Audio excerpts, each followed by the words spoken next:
Ada dua jejak peninggalan Nabi Sulaiman dan Ratu Balkis di Indonesia, yaitu Candi Borobudur yang terletak di Magelang, Jawa Tengah dan situs Istana Ratu Boko di Kabupaten Sleman, Yogyakarta. Meski temuan itu belum menjadi bukti kebenaran sejarah yang valid, benar dan empiris, tetapi sejumlah kalangan meyakininya. Ada beberapa bukti-bukti yang menguatkan bahwa Candi Borobudur dan Candi Ratu Boko merupakan peninggalan bersejarah sisa-sisa kerajaan besar Nabi Sulaiman dan Ratu Balkis. Dari segi bahasa, nama Sleman diambil dari kata Nabi Sulaiman. Ratu Boko atau Baka dikaitkan dengan Balkis, sehingga kemungkinan Ratu Baka adalah Ratu Bilqis. Wonosobo atau Wanasaba diambil dari sebuah tafsir Al-Quran. Sungguh untuk Sabah pada tempat mereka ada ayat, dua hutan pada sebelah kanan dan kiri. Wanasaba diambil dari kata wana dan Sabah yang artinya hutan Sabah atau alas Sabah. Hutan Sabah itulah hutan tropis terbesar di dunia yang hanya ada di Indonesia. Jejak peninggalan Nabi Sulaiman dan Ratu Balkis di Indonesia. Pintu gerbang Istana Ratu Boko di Sleman, Yogyakarta. Huruf besar C. Bahkan, di kawasan Candi Borobudur terdapat suatu daerah yang bernama Salaman. Yang mengejutkan, ada sebuah relief Manohara di Candi Borobudur yang menggambarkan seorang perempuan menjinjing roknya. Dalam kisah dan cerita dalam Al-Quran, Ratu Bilqis pernah berkunjung ke istana Nabi Sulaiman karena penasaran. Sebab, Nabi menolak pemberian hadiah darinya. Setelah sampai di istana Nabi, Balkis masuk dengan mencincingkan menyingsing roknya karena dikira air. Padahal, lantai istana Nabi Sulaiman terbuat dari kaca. Peristiwa itu kemudian diabadikan dengan pahatan atau lukisan relief Manohara di Candi Borobudur. Ketika ia melihat dia sangka itu kolam, dan diasing-singkan kain dari dua betisnya, begitu kisah dalam Al-Quran. Bukti nyata lainnya, di antaranya ada plat emas yang ditemukan di kolam Istana Ratu Boko.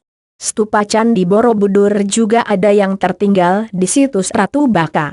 Di sisi lain, koin emas Majapahit bertuliskan kalimat syahadat ditemukan di Candi Borobudur.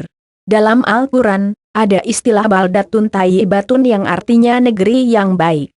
Sebuah negeri yang sangat indah dan elok sebagaimana digambarkan dalam Al-Quran pada zaman Nabi Sulaiman. Tentu hanya Indonesia Nusantara satu-satunya negeri di dunia yang merepresentasikan baldatun thayyibatun.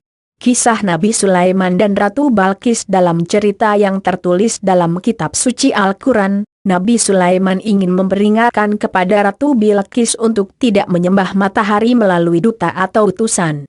Sebab, hanya ada satu Tuhan yang patut disembah, yaitu Allah. Namun, Ratu Balkis adalah penguasa yang sangat kuat dan disegani pada zamannya. Sang Ratu justru memberikan hadiah yang sangat mewah dan tidak sembarangan kepada Nabi Sulaiman supaya diam, tidak memperingatkan lagi. Sekaligus, itu untuk menunjukkan bahwa Sang Ratu adalah penguasa yang sangat hebat. Hadiah itu ditolak dan dikembalikan ke istana Ratu Bilqis. Penasaran, Sang Ratu kemudian bertandang ke kerajaan Nabi Sulaiman. Ratu Boko terheran-heran dengan istana raja yang indah, megah, dengan lantai seperti air. Seperti kita tahu, lokasi Candi Borobudur tempat Nabi Sulaiman cukup dekat dengan istana Ratu Balkis, situs Ratu Boko, antara Magelang dan Sleman.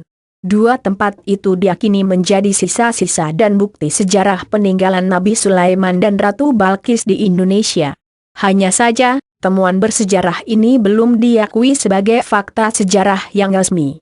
Bagi sejumlah kalangan, Nabi Sulaiman dan Candi Borobudur adalah kebohongan sejarah.